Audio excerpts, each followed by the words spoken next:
is the director of the Greener Solvents Project for Sustainability in Conservation and a researcher for the Rijksmuseum on GOGREEN. She holds a chemistry degree from York University and trained in easel painting conservation at the Courtauld. Following a Mellon Fellowship at the Rijksmuseum, she's worked for over 25 years in institutions in the USA, Ireland, and the Netherlands, with her practice and research widely published. She is internationally recognised for her expertise in sustainable solvent use, and her recent contributions build upon this foundation to help define green conservation and its parameters. And I'm really delighted that she's able to speak to us today about her work for the GOGREEN project. Thanks, Gwen. Thank you so much, Claire.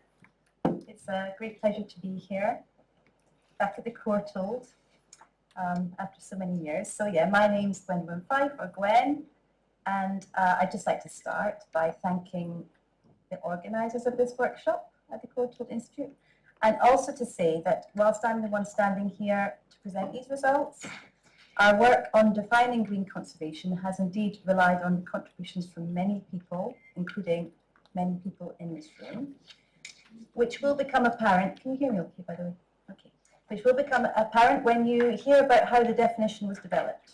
Then we'll see how foundational frameworks and life cycle assessment approaches guided us, specifically for generating the 14 green parameters.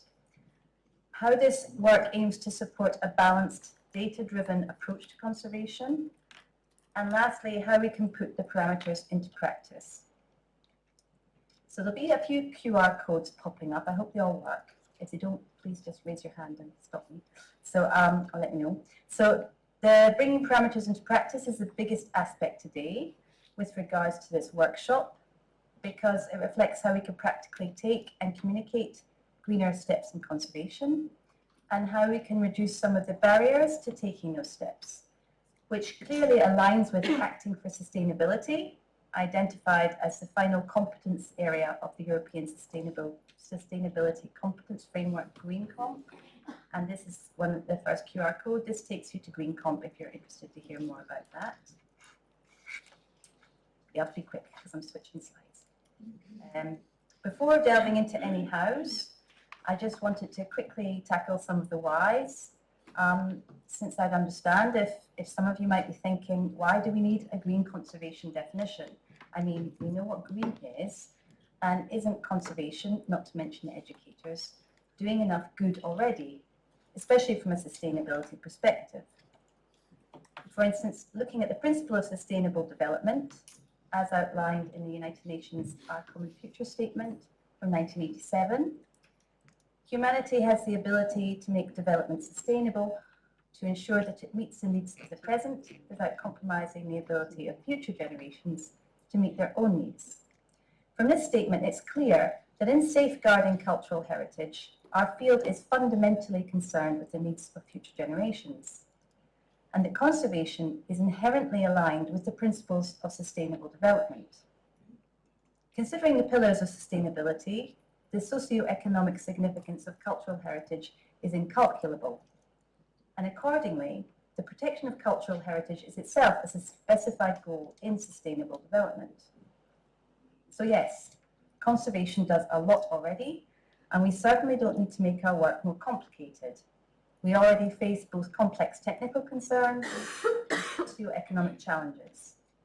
But we also know that conservation decisions, materials and practices can inadvertently harm humans, ecosystems, and the climate, potentially undermining our main aim. The bottom line is that to safeguard a future for ourselves and our cultural heritage, we must all engage in a green transition. And for doing this effectively in our work, we need to know what green means within our professional decisions and approaches. Without this, we have a first big barrier to sustainable practice. Since inconsistent terms only nurture confusion and inaction, the solution, as identified in the proposal for GOGREEN, is a shared sector-wide reference. Hence, a primary goal in GOGREEN, alongside researching and developing innovative materials and approaches, was, as Claire said, defining green conservation with clear parameters for balanced decision-making that does not compromise our core principles and ethics. And so, starting in 2022, within Work Package 8, Julia Wagner and I primarily started executing strategy and Caitlin's vision to develop a definition and parameters from the broadest context and perspective so that it could enable holistic, balanced decision-making accessible across all professional contexts.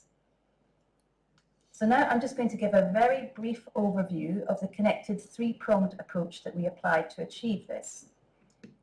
In our over 2 years of research, we established and analysed a database for examining green meaning within the different types of resources, including over 300 literature sources, and researched how other sectors have applied the green concept, with particular focus on the frameworks being applied.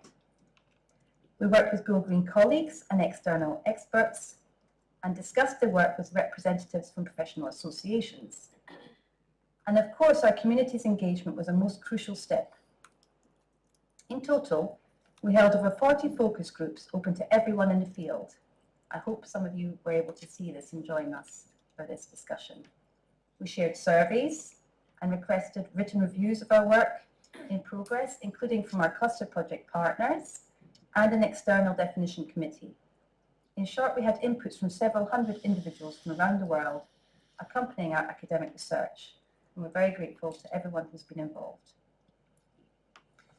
In giving us this broadest viewpoint for identifying our key impacts, this process highlighted the right frameworks we should consider, and then the relevant assessments to be applied, as well as helping identify the assessments, tools, and materials that still need to be developed. At the beginning and throughout, a consistent message was rooting the definition holistically from the perspective of sustainability and sustainable development. So we accordingly started by firstly identifying the strategic impact areas, the key impacts of conservation within this framework. In other words, we examined the 17 Sustainable Development Goals, the SDGs, and identified those most critically aligning with conservation-specific impacts, whilst actively supporting the Green Deal targets for 2030. We also integrated the development principles of the European Safe and Sustainable by Design framework and Green Sustainable Chemistry to ensure our approach addressed both the immediate safety and long-term sustainability. In very short, this framework notes that when designing any product or process, impacts at every life cycle stage should be considered. Within this, the influence of use is acknowledged, with full safety recognised as a core goal. On this basis, similar to a life cycle assessment approach, in fact, we were able to clarify our profession's strategic impacts, namely climate, resources, health and well-being, and cultural heritage. This last being relevant within each of the pillars of sustainability, and of course, a critical focus for our field. So the QR on this slide will take you to the definition page on the GOGREEN website, where you can find out more about this work, and a publication will be forthcoming any day now in Studies in Conservation, which gives more detail on the supporting research work. So the DOI on that slide will be valid at some point. It will lead somewhere. But now, jumping to the results, at the top of that website page, you find the normative and aspirational definition. The first part on the left is the normative definition. This is what green conservation should be based on standards. Green conservation is a sustainable approach that involves holistic, balanced decision-making to reduce health, climate, and environmental hazards while adhering to professional ethics.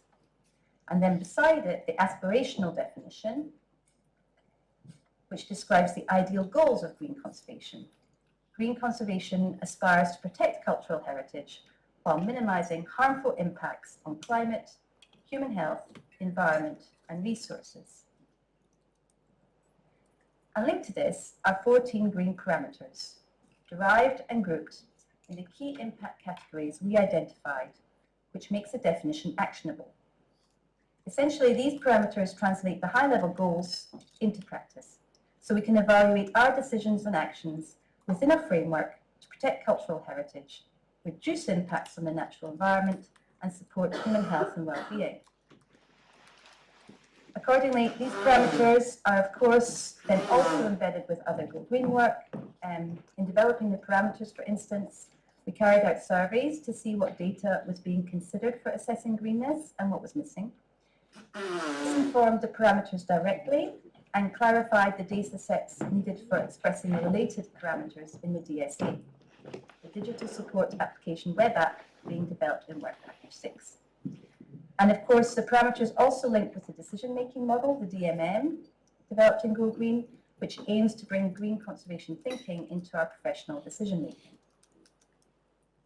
As we developed the parameters, we checked on the balance within a strong sustainability model, shown in the nesting model on the right, maintaining a third for each pillar.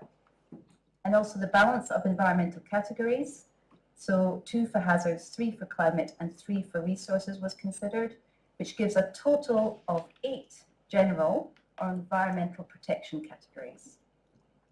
This compares to 6 specifically for our field, protecting cultural heritage, which we can and should consider our professional area of protection in the language of LCA.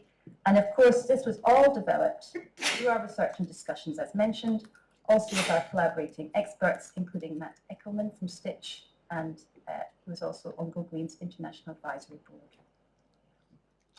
With these 6 parameters accounting for our professional responsibilities, we can properly reflect our professional requirements to include the individuality of the artwork and its specific circumstances in our evaluations.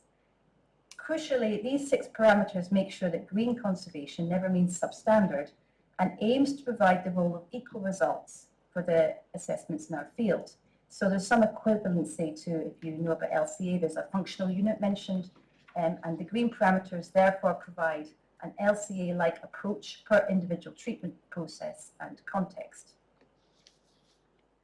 So having shown how an LCA approach helped us derive the parameters accordingly indicate the data we might need.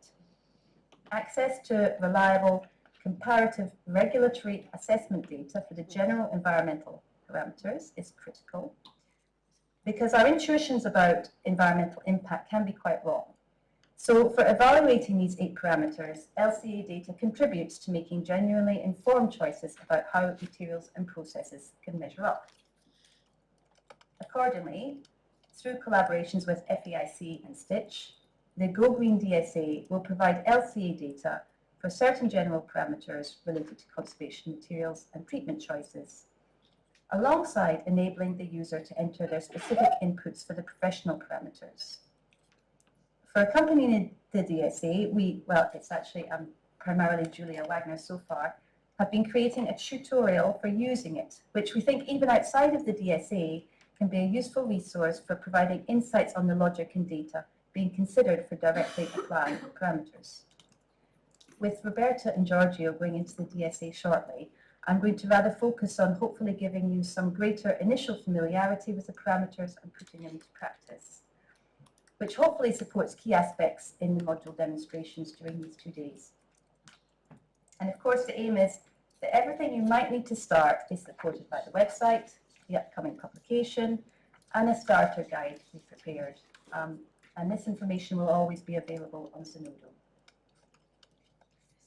Whilst more frameworks, datasets, guidelines, and tools are specified in these mentioned resources and our related green frameworks and tools module, I just thought to already include the tool example of Stitch, where this QR code will take you, because if you haven't heard of it already, it's a great existing resource you can already explore, providing LCA data directly relevant for G5, for instance.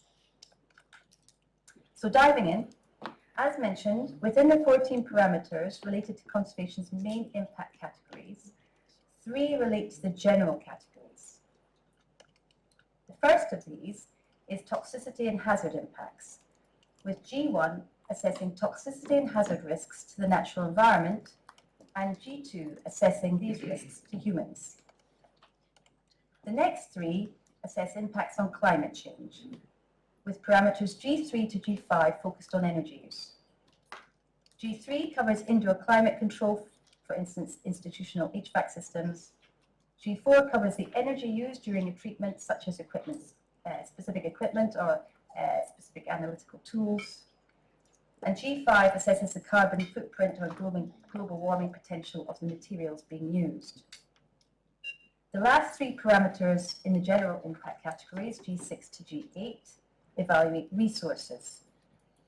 G6 highlights water use, mined resources, and social labour practices. G7 considers biodiversity and any direct impacts on endangered species. And G8 considers applying a zero waste hierarchy to disposal. The last but not least 6 parameters consider our professional requirements and considerations.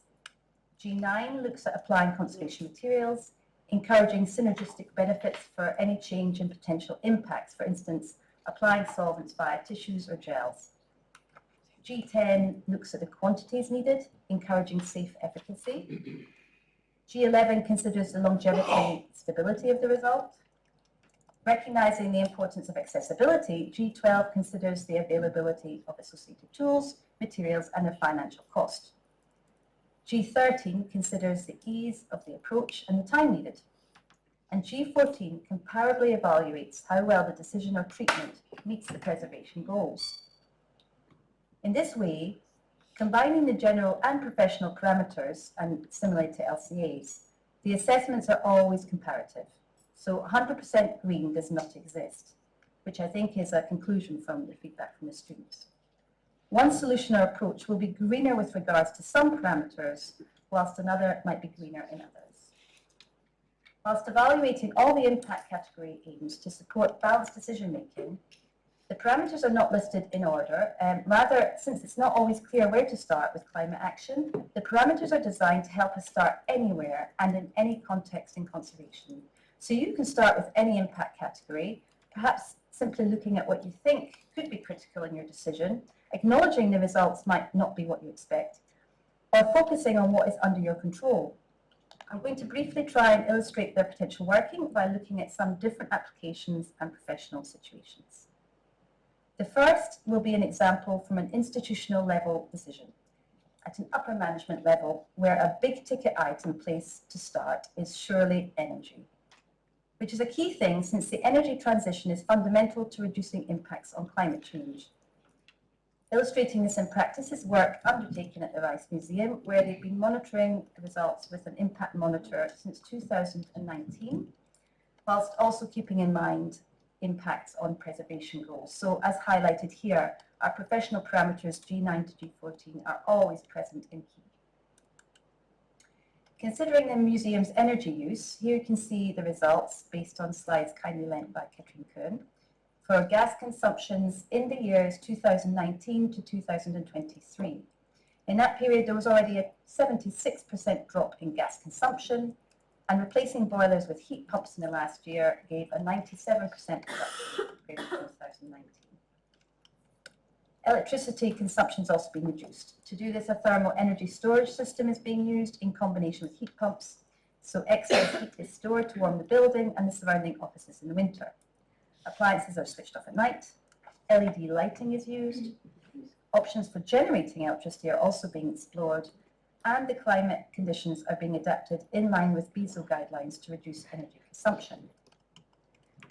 With the Rijksmuseum also making strides with impacts on resources through reducing water use, separating and reducing waste, and evaluating purchases. This further aligns with how the parameters can be used to direct specific focus for making greener decisions and choices. And now I'm going to move on to a different example and applying the parameters at an operational level in a specific treatment. As practicing conservators, we might naturally tend to focus on material choices, probably because we generally have direct responsibility for these, and they majorly impact our professional parameters, G9 to G14. So we could focus again on energy in this decision, but specifically G5, the energy wrapped up with our materials might be low impactful. For instance, in this study of 3 painting treatments, Alice Tate Hart and GOGREEN colleague David Tickett found that in terms of carbon reduction, the conservation material impacts to the total were small, and in this case, in this example, 1%. So now I'm going,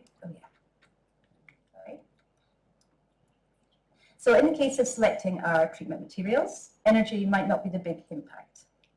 Meanwhile, with conservators having to work closely to the heritage object, toxicological and hazard concerns might be a valid focus.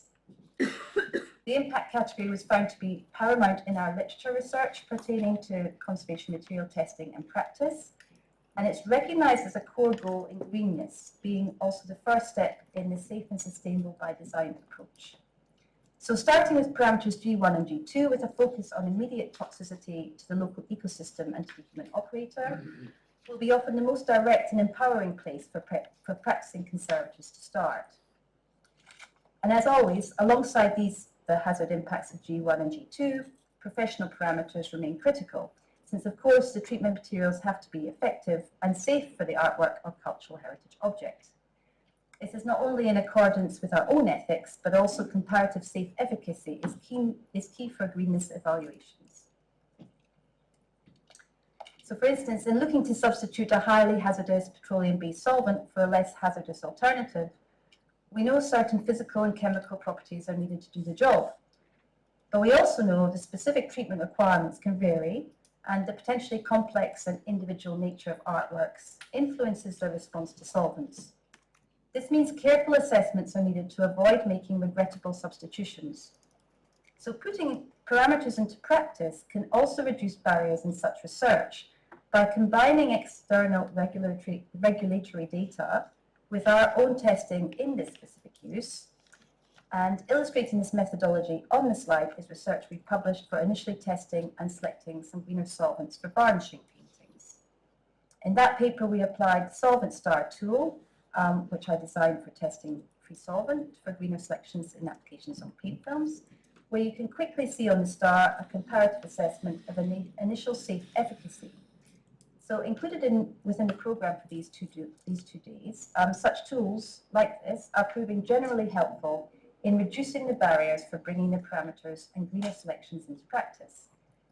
Since they also enable information to be effectively shared among all stakeholders involved in treatment decisions. And of course, the generated data can also be used to advocate for an informed selection of greener options and solutions. Bringing the parameters into practice like this really brings us back to the key principle that our path to green conservation shouldn't be seen as one single, rather intimidating giant step. Designed to enable updated assessments, the green definition and parameters are rather part of a spiralling learning process. Whilst one can start, as I've already shown then, by first prioritising assessments according to what might appear to be critical impact categories, examining all 14 parameters can support holistic decision-making, which was demonstrated by an investigation recently carried out by Momoko Oyama, where she applied all the parameters in response to a question posed by a photography conservator, Magdalena Pico, about evaluating the sustainability of different polyester, paper and composite sleeves. Whilst more about the outcome of this study will be included in a poster at the upcoming ICOMC conference, the key takeaway to share here is that applying the parameters enabled a supported, confident decision in this material selection. Following this, Momoko, Julie and I have also developed a guide which is included in the related module, which suggests simply starting where you are, and it can be small, by simply pausing to reflect on a current activity, a specific decision or process. Perhaps as educators there are already aspects within an existing class where you think you could start with such a reflection. Secondly, embrace nuance and balance. Sustainability is always a comparative consultative process. For example, there might be an interesting bio-based material that's great for reducing impacts on the environment, but maybe it doesn't look viable due to, say, budget or time constraints. And if advocating for getting some to test won't work, you can simply note the barrier and try it again on the next project. At the same time, in terms of impacts, we also have to look up to the bigger picture. The parameters also serve to help us map our influence onto larger systems, and we should consider how to leverage our specialised knowledge to advocate for greener institutional policies. For example, can we confidently advise curators or registrars to widen evidence-based tolerances for museum loans? Or can we advocate for climate boxes instead of room or building level climate control? This shifts our influence in conservation and means we can have positive impacts from the operational to the strategic level. To this end, we hope the parameters can generally inspire greener steps to be taken with ever-increasing benefits. And in that spirit, I hope this introduction to the work sets you up for a very enjoyable and interesting 2 days. And just for further spreading the definition, I'd like to highlight the beautiful brochure that was designed by Bianca Gonçalves, which can be printed out and shared digitally on the website. With that, I'd very much like to thank you all.